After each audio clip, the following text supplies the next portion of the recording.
Corinthians e Red Bull Bragantino. A partida é terça-feira, 9h30 da noite, na Neoquímica Arena. Alan.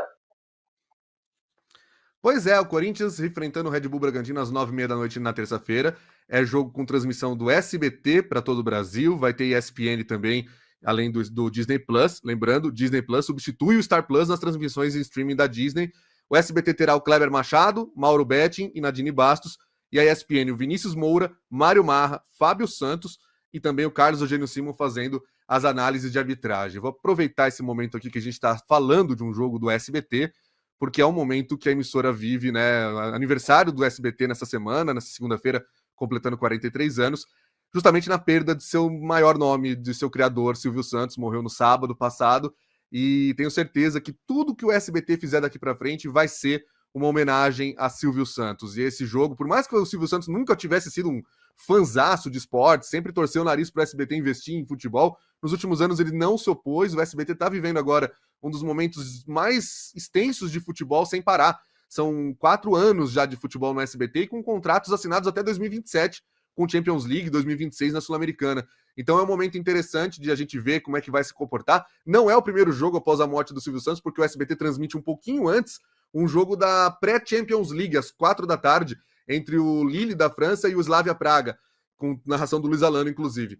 Mas é um jogo importante para o SBT, deve dar uma grande audiência, o Corinthians está em vantagem, conseguiu ganhar fora de casa do Red Bull Bragantino, já o Marinho explica também como é que está essa situação, a Sul-Americana é igual a Libertadores, não tem gol fora e tudo mais, mas é um jogo para a gente ver aí os próximos passos do projeto esportivo do SBT, lembrando que eles têm também a transmissão alternativa no YouTube, né, o canal do SBT Esportes, com narração do Diguinho Coruja, é uma coisa mais animada, mais bem-humorada, porque o Silvio Santos queria isso no fim das contas, né? Queria que fosse lembrado com alegria e que o SBT mantivesse esse DNA, que é o DNA bem-humorado, DNA divertido, que eu tenho certeza que é dessa transmissão no YouTube, que vai ser qualquer transmissão também que tenha Kleber Machado e Mauro Betting juntos. É um momento importante para a gente ver o futuro do futebol na emissora. Corinthians e Red Bull Bragantino, portanto, o jogo que deve dar uma grande audiência para o SBT na terça-feira. Alan, deixa eu aproveitar o teu conhecimento de mídia esportiva, porque enquanto você falava da nossa homenagem ao Silvio Santos, justa e merecida, um ídolo de todo mundo que trabalha com comunicação, me veio na cabeça uma recordação, olha, da minha infância, do SBT transmitindo a Copa do Mundo de 94. Eu não tenho exatamente a segurança de te afirmar como, sabe, eu tenho flashes na minha memória, porque em 94 eu era criança. Mas transmitiu, né? Não tô totalmente equivocado. Me lembro que o SBT transmitiu a Copa de 94, tá certo? Tá certo. O SBT transmitiu todas as Copas do Mundo de 86 a 98. Em 86 foi um pool com a Record. Na época a Record era do Silvio Santos, metade da Record era do Silvio Santos. Em 90 transmitiu, 94 também. E a última foi em 98, no vice nosso contra a França, né? Silvio Luiz, inclusive, narrou. E o Tetra no SBT foi narrado pelo Luiz Alfredo. E isso era muito significativo na época, porque o Luiz Alfredo é filho do Geraldo José de Almeida, que é o narrador do Tri, a voz do Tri. Primeira Copa do Mundo transmitida ao vivo para o Brasil, num pool de emissoras na época, né? A Globo, as emissoras associadas, que eram a TV Tupi, a rede de emissoras independentes, Record e Bandeirantes, e eles alternavam os narradores, mas quem ficou conhecido mesmo com a voz do Tri foi Geraldo José de Almeida, e o filho dele, Luiz Alfredo, narrou o Tetra no SBT. Tinha o Amarelinho, que era o mascote oficial das transmissões do SBT, e até um gancho legal para a gente voltar a falar de Corinthians, porque o sucesso comercial da transmissão da Copa do Mundo de 94 fez o Silvio Santos querer investir em futebol, e no ano seguinte tinha uma janela de oportunidade no mercado que ninguém aproveitava, uma competição esquecida, que estava lá dando 2, 3 pontos de audiência na manchete, e era a Copa do Brasil. E o SBT transmitiu a Copa do Brasil, não só transmitiu, como transformou em um produto de verdade, um produto que ficou caro e que logo no primeiro ano teve a sorte de ter o Corinthians na final. Foi Corinthians e Grêmio, o Corinthians foi campeão da Copa do Brasil naquele ano, e o SBT na final contra o Grêmio fez uma média de 42 pontos no Ibope. Sabe o que é isso? A maior audiência da história do SBT até então, e que só foi batida depois, em 2001, em dezembro, na final da Casa dos Artistas, apresentada pelo Silvio Santos, quando o SBT conseguiu 47 pontos de média. Mas até hoje, muito provavelmente, é a segunda maior audiência da história do SBT, o Corinthians campeão da Copa do Brasil contra o Grêmio, 42 pontos de média, 55% dos televisores ligados estavam no SBT, e foi 54 pontos de pico, enfim. O SBT, ele foi o responsável pela Copa do Brasil ser o que é hoje, porque era um campeonato completamente abandonado e que só depois que o SBT fez dar grandes audiências é que a Globo assumiu a competição a partir de 98 e não largou mais. Aqui, vamos voltar a falar do Corinthians e Red Bull Bragantino. Dito tudo isso de SBT, eu lembrava da Copa exatamente por causa do amarelinho, do personagem, né? Eu era criança, aparecia assim na tela, eu achava legal pra caramba. Mas vamos lá, o Corinthians venceu o Red Bull Bragantino no jogo de ida fora de casa por 2-1. Como o Alan citou há pouco, a Copa Sul-Americana é igual a Libertadores no sistema de mata-mata.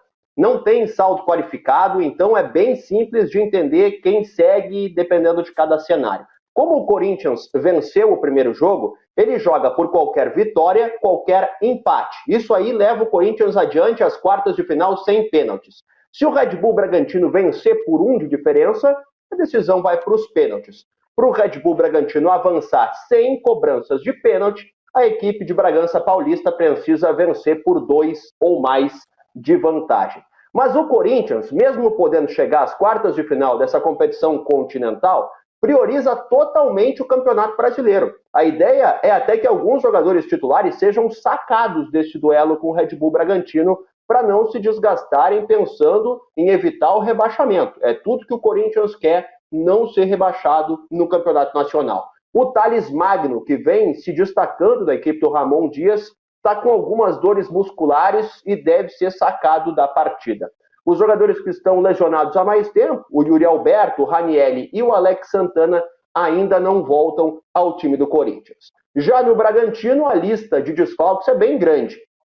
O Juninho Capixaba, o Matheus Fernandes, o Pedro Henrique e o Eric Ramírez, todos estão entregues ao departamento médico e não atuam nessa partida. Ao contrário do Corinthians, o Red Bull valoriza demais a Sul-Americana e entende que essa competição é a meta técnica do ano. Assim, ser campeão da Sul-Americana é o que de melhor pode acontecer na temporada do Red Bull Bragantino. Esse é o plano deles. Naquele projeto de solidificação da parceria do Red Bull Bragantino, é conquistar esse título internacional que eles consideram muito importante.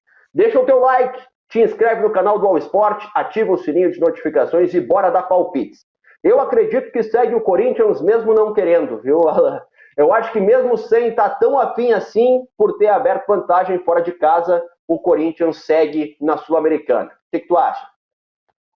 O Corinthians vive aquela fase meio adolescente, né? Quem eu quero não me quer, quem eu não quero me quer, porque o Campeonato Brasileiro não funciona, não consegue ganhar, e na Copa Sul-Americana o negócio funciona, até porque do outro lado tem um time que não adianta querer, né? O Red Bull Bragantino é o inimigo dos nossos palpites aqui, não tem jeito, é uma equipe que quanto mais a gente acredita, menos entrega, e pelo menos a gente acertou o palpite no fim de semana, que era derrota por Fortaleza, né? Não tem jeito, eu não consigo apostar em Red Bull Bragantino fazendo virada, não, até porque o Corinthians vai estar com a força da sua torcida e tudo mais. Pode até ser uma classificação culposa, né? Não quer seguir muito em frente na competição, mas vai seguir do mesmo jeito. Acho que o Corinthians vai caminhar para um bom confronto aí. Pode ser o Fortaleza, inclusive, né? Então o Corinthians deve fazer mais um jogo que para o SBT vai ser maravilhoso, né? Mais audiência, com certeza, em mais uma fase. Acho que o Corinthians ganha de novo, sai com 6 pontos do mata-mata. Ninguém fala em ponto, mas vou falar. 6 pontos do mata-mata.